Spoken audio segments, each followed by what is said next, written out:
Hi there, I'm First Alert meteorologist Cruz Medina. This is First Alert Weather Plus. Today we're going to be talking about the dirty side of a tropical system and what exactly that means. So there is trouble in the tropics once again. So we were just dealing with Francine last week. This week we have potential tropical cyclone 8 that could be named Helene.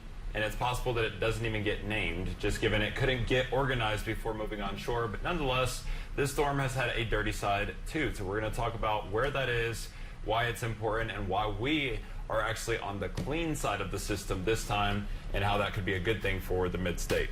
So with tropical systems, whether it's a tropical depression, tropical storm, hurricane, any tropical entity, it's on that north side and the right side where you have the most impacts. And in that zone, this is what you can expect. Tornadoes are possible.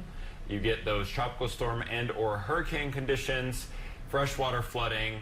Something that's not listed here is even tornadoes. So that happens on the right side of the system. And we've talked about this several times before, but tornadoes happen from tropical systems because you get friction introduced once this system hits land. And you combine that with forward motion from the incoming rain bands off the ocean. So those two things, the friction and the forward motion, can create spin locally, and that can lead to tornadoes. Well, these are those threats once again. Let's break it down by quadrant. So the dirty side versus the clean side. We'll start with the dirty side. So take a close look at your screen here.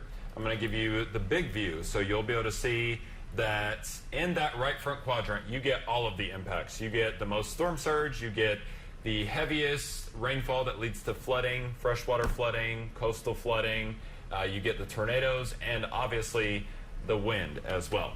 Now, in the back part of the quadrants on the right side, the back right quadrant is what we'll call it, this is where you also get some additional impacts. So maybe not as severe as the front, but still it's going to be a big blow. So the left side is where we'll see kind of a diminishing of that, but the tornado threat maybe not as great in the right rear, so you see that come down a bit. For wind, surge, and flooding, it's almost equal to that right front quadrant, but still the right side of the system, that's the dirty side. That's where you're going to see the most impacts. The left rear, you get some gusty winds, especially if you're close to the eye wall or the center of the storm.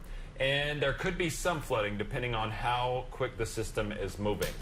The left front quadrant, the wind is still very strong. Keep in mind that's where that forward motion is playing a role there. The tornado threat, low.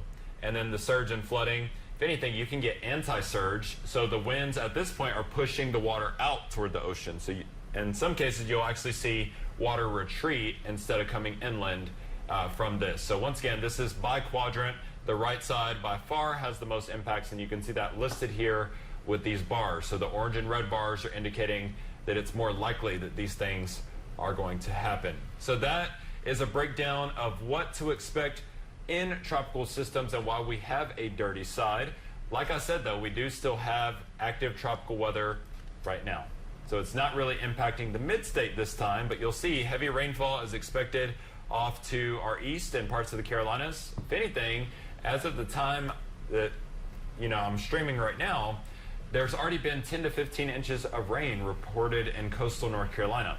So we're not going to see anything like that. There might be a few showers from the outer rain bands on the west side that can make it into the Cumberland Plateau and East Tennessee, but it's not going to amount to much. So these are 7-day rainfall totals.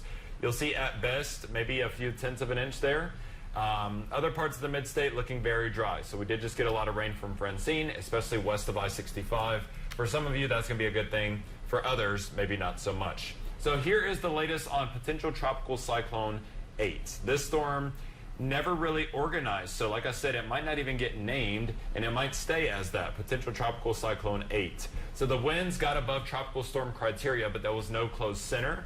Therefore, the National Hurricane Center never upgraded this to a tropical storm, even though the winds were at tropical storm force. Matter of fact, there's been sustained winds of 50 miles per hour on the North Carolina coast. That is definitely tropical storm force. But this will turn into a remnant low as it continues to move inland into the Carolinas, and really isn't going to have much of an impact here in the mid-state. Let's talk about how it will influence our weather, though.